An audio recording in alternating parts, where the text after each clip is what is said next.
safety stacks running, and all safety systems should have diversity and redundancy.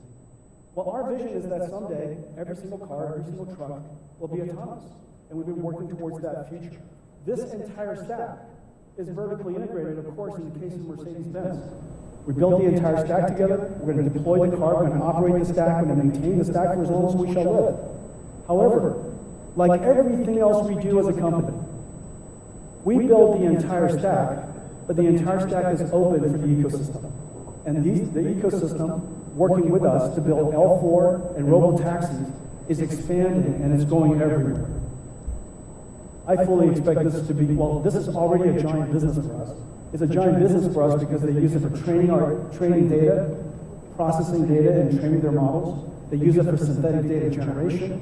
In some cases, in some companies, they pretty much just build the computer, the chips that are inside the car. And some companies work with us full stack. Some companies work with us some partial part of it.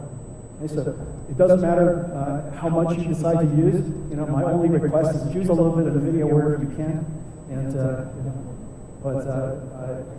the entire thing is open.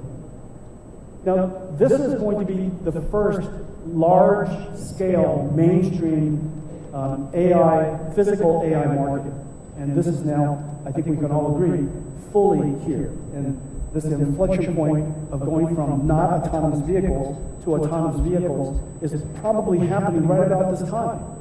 In the next 10 years, I'm fairly certain a very, very large percentage of the world's cars will be autonomous, highly autonomous.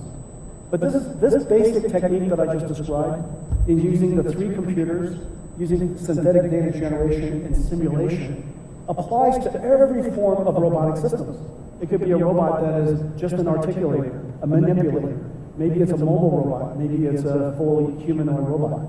And so the next journey, the next era for robotic systems is going to be robots. And these robots are going to come in all kinds of different sizes. And I invited some friends. Did they come?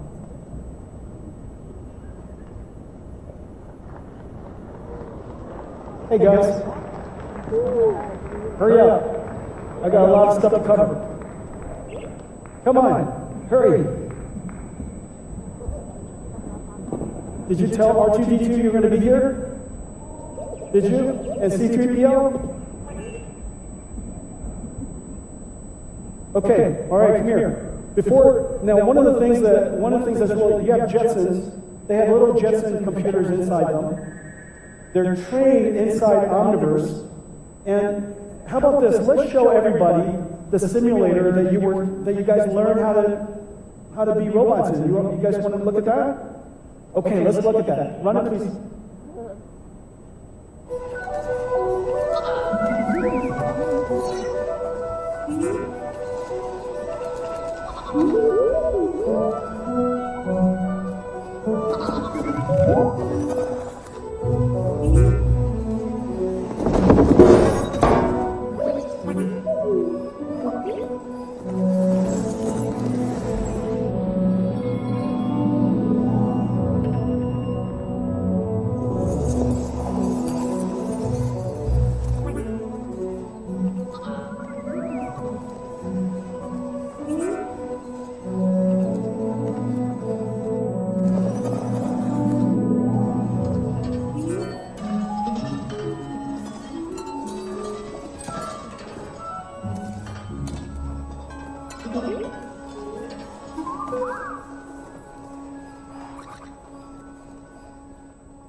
Isn't that amazing?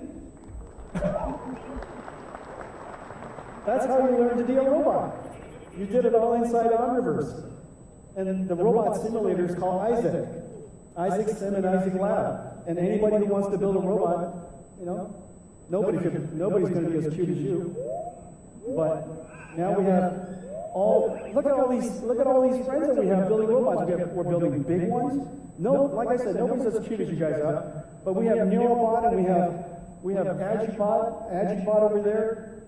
We have LG over here. They just announced a new robot. Caterpillar, they've got the largest robots ever. That one delivers food to your house. That's connected to Uber Eats, and that's Surf Robot. I love those guys. Agility, Boston Dynamics, incredible. You got surgical robots, you got manipulated robots from Franca, you got a universal robotics robot, incredible number of different robots. And so this is the next chapter. We're going to talk a lot more about robotics in the future, but it's not just about the robots. In the end, I know everything's about you guys. It's about getting there. And one of the most important industries in the world that will be revolutionized by physical AI and AI physics is the industry that started all of us. At NVIDIA, it wouldn't be possible if not for the companies that I'm about to talk to, and I'm so happy that all of them, starting with Cadence, is going to accelerate everything Cadence. CUDA-X integrated into all of their simulations and solvers. They've got NVIDIA physical AIs that they're going to use for different physical plants and plant simulations. You've got AI physics being integrated into these systems. So whether it's an EDA or SDA, and in the future robotic systems, we're going to have basically the same technology that made you guys possible now completely revolutionize these design stacks. Synopsys. Without Synopsys, Synopsys and Cadence are completely indispensable in the world of chip design. Synopsys leads in logic design and IP. In the case of Cadence, they lead physical design, the place and route, and emulation and verification. Cadence is incredible at emulation and verification. Both of them are moving into the world of system design and system simulation. And so in the future, we're going to design your chips inside Cadence and inside Synopsys. We're going to design your systems and emulate the whole thing and simulate everything inside these tools. That's your future. We're going to give it. Yeah, you're going to be born inside these platforms. Pretty amazing, right? And so we're so happy that we're working with these industries. Just as we've integrated NVIDIA into Palantir and ServiceNow, we're integrating NVIDIA into the most computationally intensive simulation industries, Synopsys and Cadence. And today we're announcing that Siemens is also doing the same thing. We're going to integrate CUDA-X, physical AI, agentic AI, Nemotron, deeply integrated into the world of Siemens. And the reason for that is this. First, we designed the chips, and all of it in the future will be accelerated by NVIDIA. You're going to be very happy about that. We're going to have agentic chip designers and system designers working with us, helping us do design just as we have agentic software engineers helping our software engineers code today. And so we'll have agentic chip designers and system designers. We're going to create you inside this. But then we have to build you. We have to build the plants, the factories that manufacture you. We have to design the manufacturing lines that assemble all of you. And these manufacturing plants are going to be essentially gigantic robots. Incredible, isn't that right? I know. And so you're going to be designed in a computer. You're going to be made in a computer.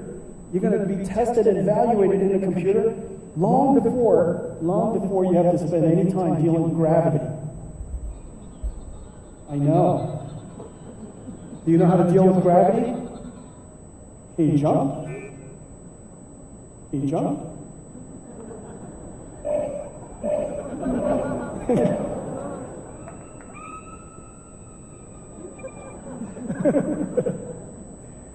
Okay, all right, don't show off.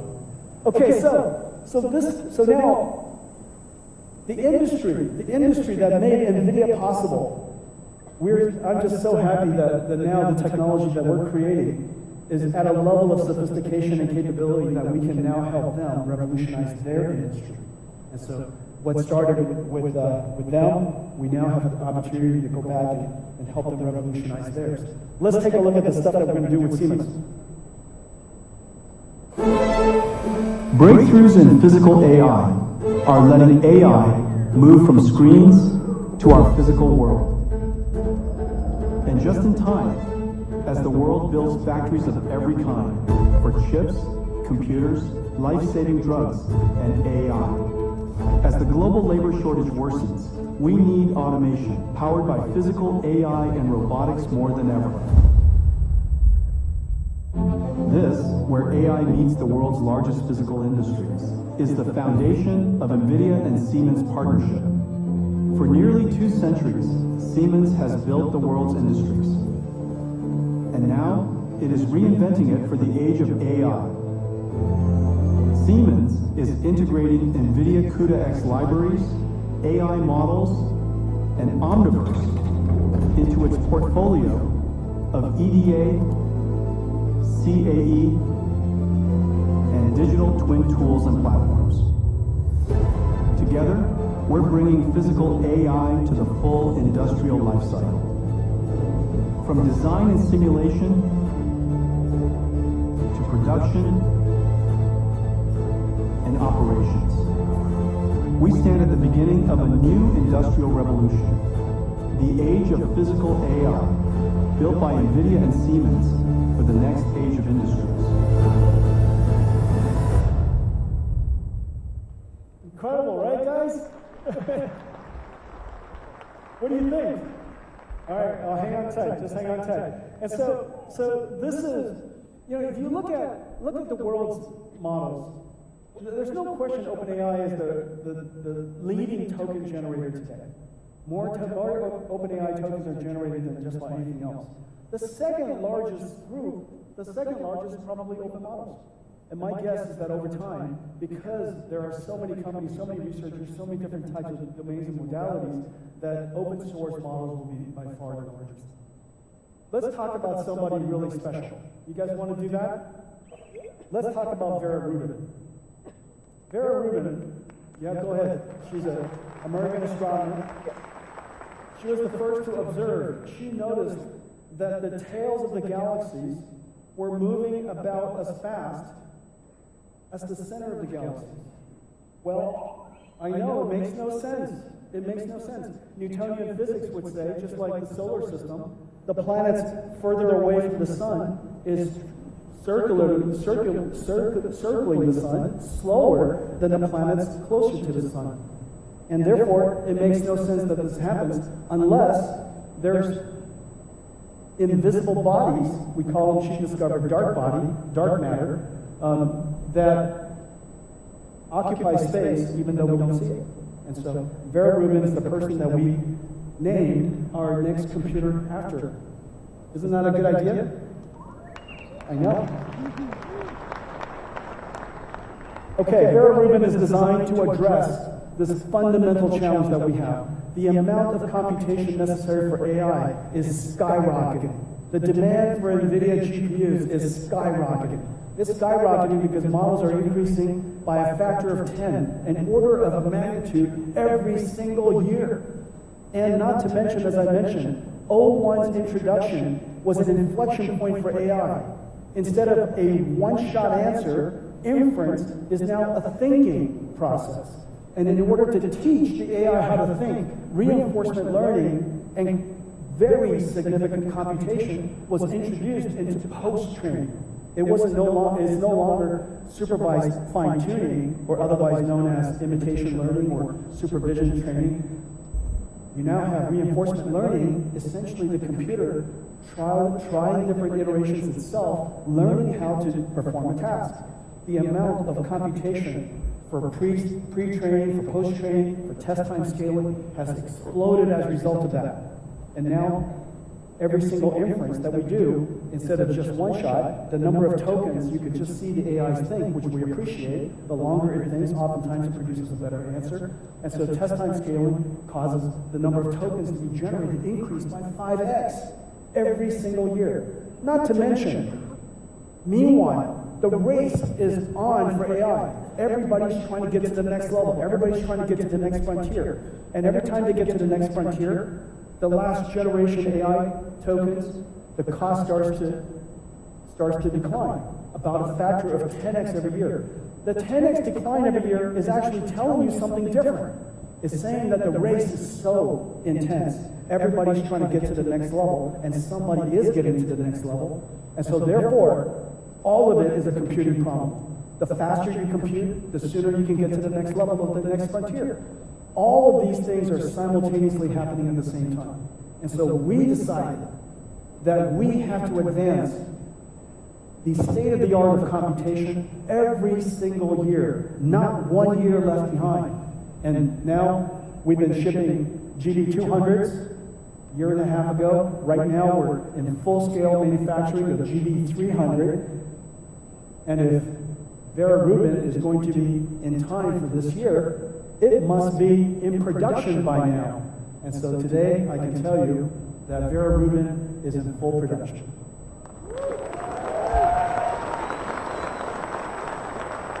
You guys want to take a look at Vera Rubin? All right, come on.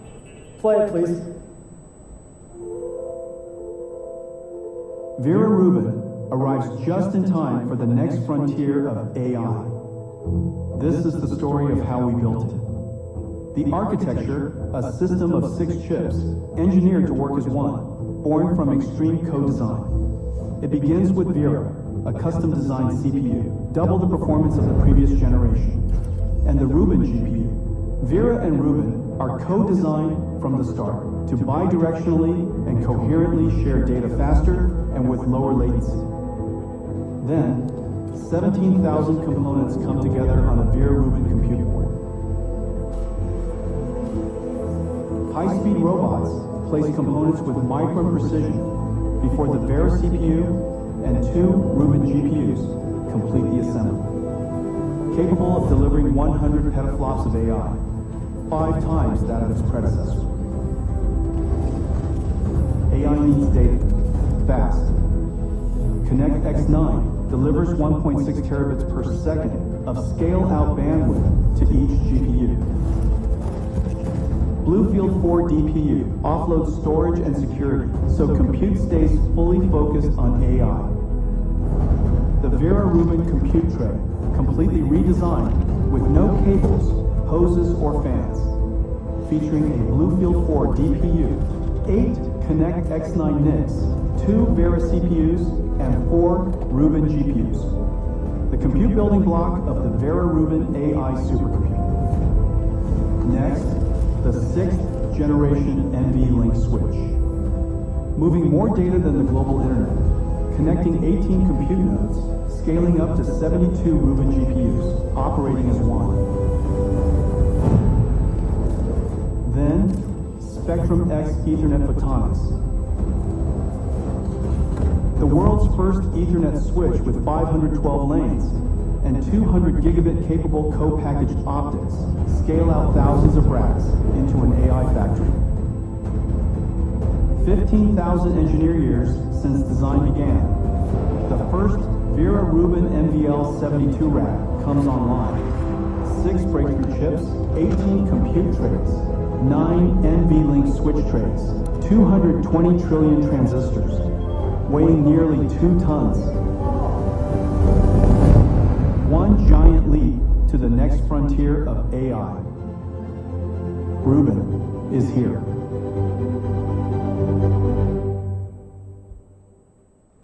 What do you guys think? This is a Rubin pod, 1,152 GPUs in 16 racks. Each one of the racks, as you know, has 72 Vera Rubin, or 72 Rubins. Each one of the Rubins is 2 actual GPU dies connected together. I'm going to show it to you. But there are several things that, well, I'll tell you later. I can't tell you everything right away. Well, we designed 6 different chips. First of all, we have a rule inside our company, and it's a good rule. No new generation should have more than 1 or 2 chips changed. But the problem is this. As you can see, we were describing the total number of transistors in each one of the chips that were being described, and we know that Moore's law has largely slowed. And so the number of transistors we can get year after year after year can't possibly keep up with the 10 times larger models. It can't possibly keep up with 5 times per year more tokens generated. It can't possibly keep up with the fact that cost decline of the tokens are going to be so aggressive. It is impossible to keep up with those kind of rates if for the industry to continue to advance unless We deployed aggressive, extreme co-design, basically innovating across all of the chips, across the entire stack, all at the same time, which is the reason why we decided that this generation, we had no choice but to design every chip over again. Now, every single chip that we were describing just now can be a press conference in all in itself. And there's an entire company who's probably dedicated to doing that back in the old days. Each one of them are completely revolutionary and the best of its kind. The Vera CPU, I'm so proud of it. In a power-constrained world, Grace CPU is 2 times the performance in a power-constrained world. It's twice the performance per watt of the world's most advanced CPUs. Its data rate is insane. It was designed to process supercomputers. And Vera was an incredible GPU. Grace was an incredible GPU. Now Vera increases the single-threaded performance, increases the capacity of the memory, increases everything just dramatically. It's a giant chip. This is the Vera CPU. This is one CPU. And this is connected to the Rubin GPU. Look at that thing. A giant chip. Now the thing that's really special, and I'll go through these. It's going to take 3 hands, I think, 4 hands to do this. Okay, so this is the Vera CPU. It's got 88 CPU cores, and the CPU cores are designed to be multi-threaded. But the multi-threaded nature of Vera was designed so that each one of the 176 threads could get its full performance. So it's essentially as if there's 176 cores, but only 88 physical cores. So these cores were designed in using a technology called spatial multi-threading. But the I/O performance is incredible. This is the Rubin GPU. It's 5x Blackwell in floating performance. But the important thing is to go to the bottom line. The bottom line, it's only 1.6 times the number of transistors of Blackwell. That kind of tells you something about the levels of semiconductor physics today. If we don't do co-design, if we don't do extreme co-design at the level of basically every single chip across the entire system, how is it possible we deliver performance levels that is, at best, 1.6 times each year? Because that's the total number of transistors we have. And even if you were to have a little bit more performance per transistor, say 25%, it's impossible to get 100% yield out of the number of transistors you get. And so 1.6x kind of puts a ceiling on how far performance can go each year unless you do something extreme, and we call it extreme co-design. Well, one of the things that we did, and it was a great invention, is called NVFP4 tensor core. The transformer engine inside our chip is not just a 4-bit floating point number somehow that we put into the data path. It is an entire processor, a processing unit that understands how to dynamically, adaptively adjust its precision and structure to deal with levels of the transformer so that you can achieve higher throughput wherever it's possible to lose precision and to go back to the highest possible precision wherever you need to. That ability to dynamically do that, you can't do this in software because obviously it's just running too fast. And so you have to be able to do it adaptively inside the processor. That's what an NVFP4 is. When somebody says FP4 or FP8, it almost means nothing to us. And the reason for that is because it's the tensor core structure in all of the algorithms that makes it work. NVFP4, we've published papers on this already. The precision, the level of throughput and precision it's able to retain is completely incredible. This is groundbreaking work. I would not be surprised if the industry would like us to make this format and this structure an industry standard in the future. This is completely revolutionary. This is how we were able to deliver such a gigantic step up in performance, even though we only have 1.6 times the number of transistors. Okay, so this is, and now once you have a great processing node, and this is the processor node, and inside, so this is for example, here, let me do this.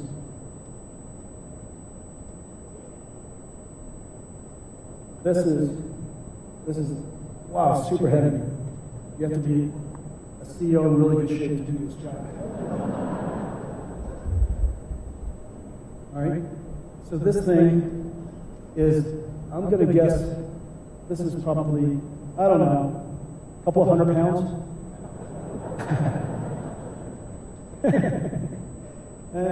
I thought that was funny too.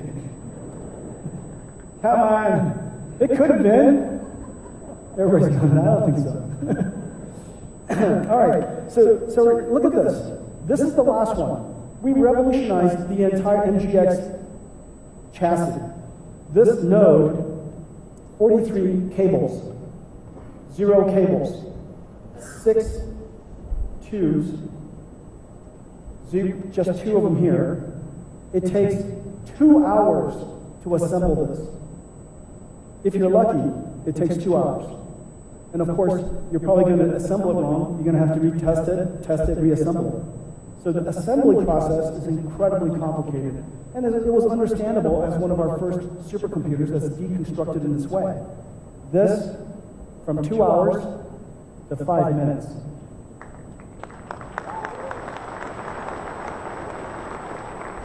%, liquid cooled, 100% liquid cooled. Yeah, really a breakthrough.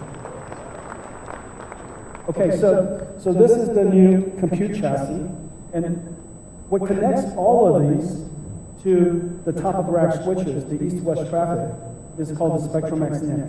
This is the world's best NIC, unquestionably NVIDIA's Mellanox, the acquisition Mellanox that joined us a long time ago now. Their networking technology for high-performance computing is the world's best, bar none. The algorithms, the chip design, all of the interconnects, all the software stacks that run on top of it, their RDMA, absolutely bar none, the world's best. Now, it has the ability to do programmable RDMA and data path accelerator so that our partners like AI Labs could create their own algorithms for how they want to move data around the system. But this is completely world-class, ConnectX. ConnectX 9 and the Vera CPU were co-designed. And we never revealed it, never released it until CX9 came along because we co-designed it for a new type of processor. You know, ConnectX 9, or CX8 and Spectrum X revolutionized how Ethernet was done for artificial intelligence. Ethernet traffic for AI is much more intense, requires much lower latency.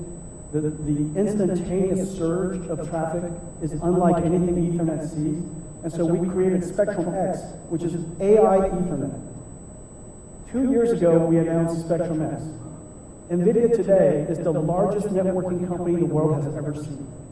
So it's been so successful and used in so many different installations. It is just sweeping the AI landscape. The performance is incredible, especially when you have a 200 megawatt data center, or if you have a gigawatt data center. These are billions of dollars. Let's say a gigawatt data center is $50 billion. If the networking performance allows you to deliver an extra 10%, in the case of Spectrum X, delivering 25% higher throughput is not uncommon. If it were to just deliver 10%, that's worth $5 billion. The networking is completely free, which is the reason why, well, everybody uses Spectrum X. It's just an incredible thing. And now we're going to invent a new type of data processing. And so Spectrum X is for east-west traffic. We now have a new processor called BlueField 4. BlueField 4 allows us to take a very large data center, isolate different parts of it so that different users could use different parts of it, make sure that everything can be virtualized if they decide to be virtualized. So you offload a lot of the virtualization software, the security software, the networking software for your north-south traffic. And so BlueField 4 comes standard with every single one of these compute nodes. BlueField 4 has a second application I'm going to talk about in just a second. This is a revolutionary processor, and I'm so excited about it. This is the NVLink 6 switch, and it's right here. This switch chip, there are 4 of them inside the NVLink switch here. Each one of these switch chips has the fastest SerDes in history. The world is barely getting to 200 gigabits. This is 400 gigabits per second switch. The reason why this is so important is so that we could have every single GPU talk to every other GPU at exactly the same time. This switch on the backplane of one of these racks enables us to move the equivalent of twice the amount of the global internet data, all of the world's internet data at twice the speed. You take the cross-sectional bandwidth of the entire planet's internet, it's about 100 terabytes per second. This is 240 terabytes per second. So that puts it in perspective. This is so that every single GPU can work with every single other GPU at exactly the same time. Okay? Then on top of that, okay, so this is one rack. This is one rack. Each one of the racks, as you can see, the number of transistors in this one rack is 1.7 times. Yeah, could you do this for me? So this is, it's usually about 2 tons, but today it's 2.5 tons because when they shipped it, they forgot to drain the water out of it. So we shipped a lot of water from California. Can you hear it squealing? You know, when you're rotating 2.5 tons, you're going to squeal a little. Oh, you could do it. Wow. Okay, we won't make you do that twice. All right, so behind this are the NVLink spines. Basically 2 miles of copper cables. Copper is the best conductor we know, and these are all shielded copper cables, structured copper cables, the most the world's ever used in computing systems ever. And our SerDes drive the copper cables from the top of the rack all the way to the bottom of the rack at 400 gigabits per second. It's incredible. And so this has 2 miles of total copper cables, 5,000 copper cables, and this makes the NVLink spine possible. This is the revolution that really started the NGX system. And we decided that we would create an industry standard system so that the entire ecosystem, all of our supply chain, could standardize on these components. There are some 80,000 different components that make up these NGX systems, and it's a total waste if we were to change it every single year. Every single major computer company, from Foxconn to Quanta to Wistron, you know, the list goes on and on and on, to HP and Dell and Lenovo, everybody knows how to build these systems. And so the fact that we could squeeze Vera Rubin into this, even though the performance is so much higher, and very importantly, the power is twice as high. The power of Vera Rubin is twice as high as Grace Blackwell. And yet, and this is the miracle, the air that goes into it, the air flow is about the same. And very importantly, the water that goes into it is the same temperature, 45 degrees C. With 45 degrees C, no water chillers are necessary for data centers. We're basically cooling this supercomputer with hot water. It is so incredibly efficient. So this is the new rack. 1.7 times more transistors, but 5 times more peak inference performance, 3.5 times more peak training performance. They're connected on top using Spectrum X. Oh, thank you.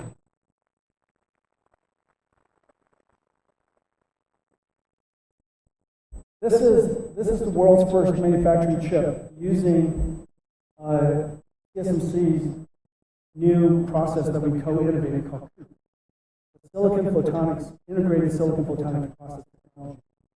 And this allows us to take silicon photonics directly right to the chip.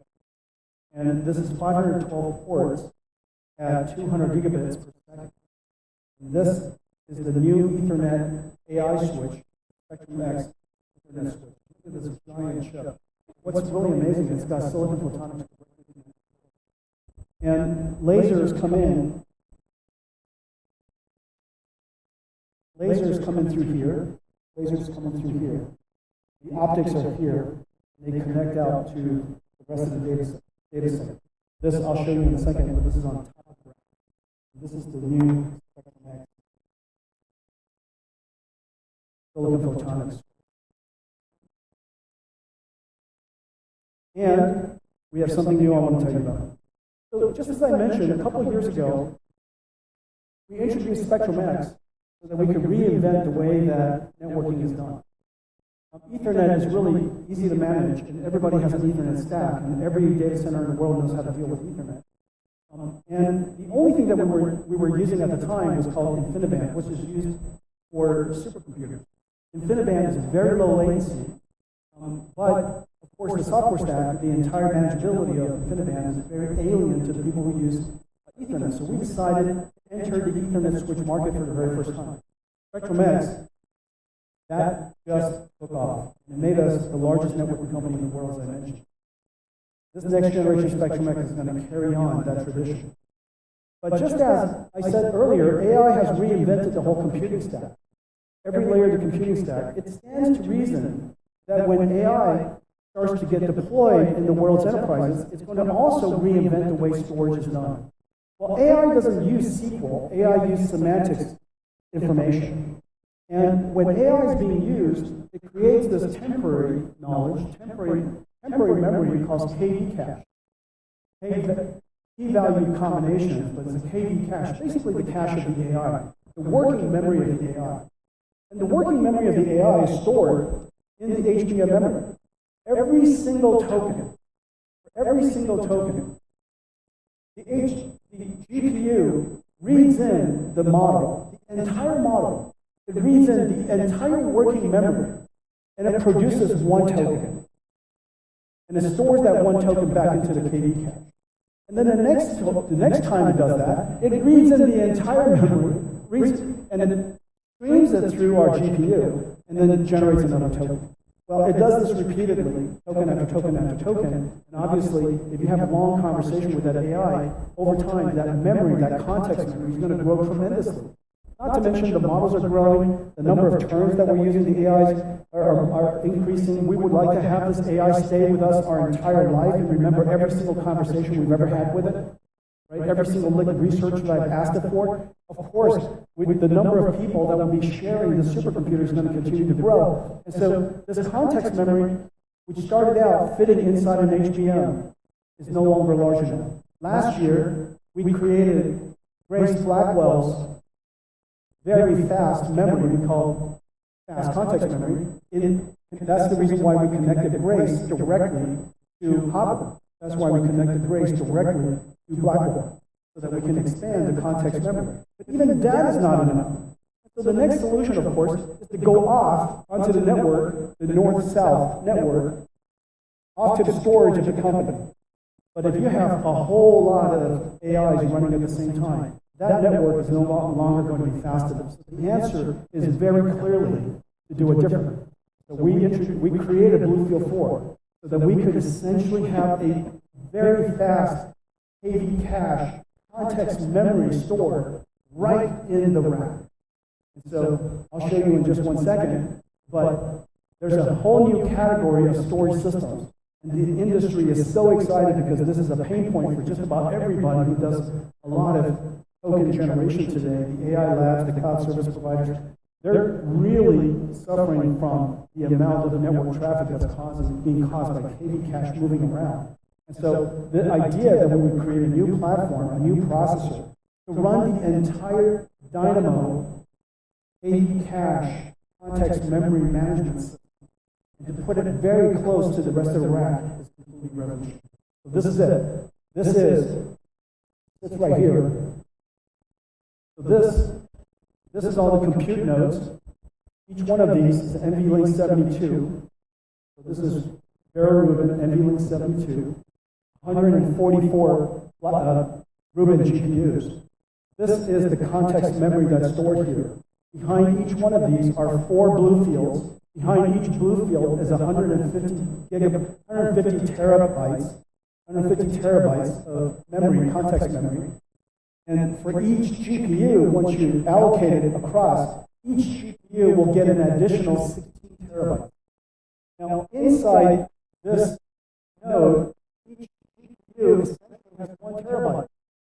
Now, with this back store here, directly on the same east-west traffic, at exactly the same data rate, 200 gigabits per second, across literally the entire fabric of this compute node, you're going to get an additional 16 terabytes of memory. And this is the management plane. These are the Spectrum X switches that connects all of them together. And over here, these switches at the end connects them to the rest of the data set. So this is the Vera Rubin. Now there's several things that's really incredible about it. So the first thing that I mentioned is that this entire system is twice the energy efficiency, essentially twice the temperature performance, in the sense that even though the power is twice as high, the amount of energy use is twice as high, the amount of computation is many times higher than that, but the liquid that goes into it is still 45 degrees C. That enables us to save about 6% of the world's data center power. So that's a very big deal. The second very big deal is that this entire system is now confidential computing safe, meaning everything is encoded in transit, at rest, and during compute. And every single bus is now encrypted. Every PCI Express, every NVLink, every NVLink between CPU and GPU, between GPU to GPU, everything is now encrypted. So it's confidential computing safe. This allows companies to feel safe that their models are being deployed by somebody else, but it will never be seen by anybody else. And so this particular system is not only incredibly energy efficient, and there's one other thing that's incredible. Because of the nature of the workload of AI, it spikes instantaneously with this computation layer called all-reduce. The amount of current, the amount of energy that is used, but simultaneously is really off the charts. Oftentimes it'll spike up 25%. We now have power smoothing across the entire system so that you don't have to over-provision by 25 times, or if you over-provision by 25 times, you don't have to leave 25% of the energy squandered or unused. And so now you can fill up the entire power budget. You don't have to provision beyond that. And then the last thing, of course, is performance. Let's take a look at the performance of this. These are only charts that people who build AI supercomputers love. It took every single one of these chips, complete redesign of every single one of the systems, and rewriting the entire stack for us to make this possible. Basically, this is training the AI model, this first column. The faster you train AI models, the faster you can get the next frontier out to the world. This is your time to market. This is technology leadership. This is your pricing power. So in the case of the green, this is essentially a 10 trillion parameter model. We scaled it up from DeepSeek, that's why we call it DeepSeek++. We're training a 10 trillion parameter model on 100 trillion tokens. And this is our simulation projection of what it would take for us to build the next frontier model. The next frontier model, Elon's already mentioned that the next version of Grok 5, I think, is 7 trillion parameters, so this is 10. And in the green is Blackwell. And here, in the case of Rubin, notice the throughput is so much higher, and therefore it only takes 1/4 as many of these systems in order to train the model in the time that we gave here, which is 1 month. And so time is the same for everybody. Now, how fast you can train that model and how large of a model you can train is how you're going to get to the frontier first. The second part is your factory throughput. Blackwell is green again, and factory throughput is important because your factory is, in the case of a gigawatt, is $50 billion. A $50 billion data center can only consume 1 gigawatt of power. And so if your performance, your throughput per watt is very good versus quite poor, that directly translates to your revenues. Your revenues of your data center is directly related to the second column. And in the case of Blackwell, it was about 10 times over Hopper. In the case of Rubin, it's going to be about 10 times higher. And in the case of now, the cost of the tokens, how cost effectively it is to generate the token, this is Rubin about 1/10. Just as in the case of, yep.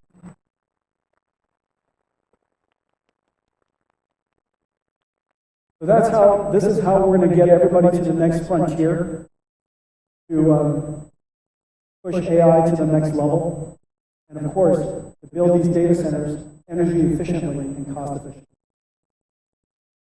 So this is it. This is NVIDIA today. You know, we mentioned that we build chips, but as you know, NVIDIA builds entire systems now. And AI is a full stack. We're reinventing AI across everything from chips, infrastructure, to models, to applications. And our job is to create the entire stack so that all of you can create incredible applications for the rest of the world. Thank you all for coming. Have a great CES. Now, before I let you guys go, there were a whole bunch of slides we had to leave on the cutting floor, and so we have some outtakes here. I think it'll be fun for you. Have a great CES, guys.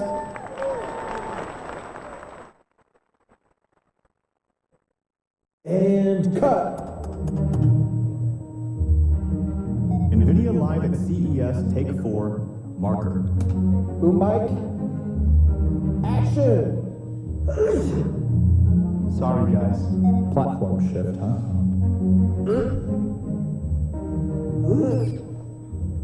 That should do it. And let's roll camera. Oh, shade of green. A bright, happy green. World's most powerful AI supercomputer you can plug into the wall, next to my toaster. Hey guys, I'm stuck again, I'm so sorry. This slide is never gonna work, let's just cut it. Hello? Can you hear me? So like I was saying, the router, because not every problem needs the biggest, smartest model, just the right one. No, don't lose any of them. This new 6-chip Rubin platform makes one amazing AI supercomputer. There you go, little guy. Oh, no, not the scaling laws. There is a squirrel on the car. Be ready to make the squirrel go away. Ask the squirrel gently to move away. Did you know the best models today are all mixture of experts? And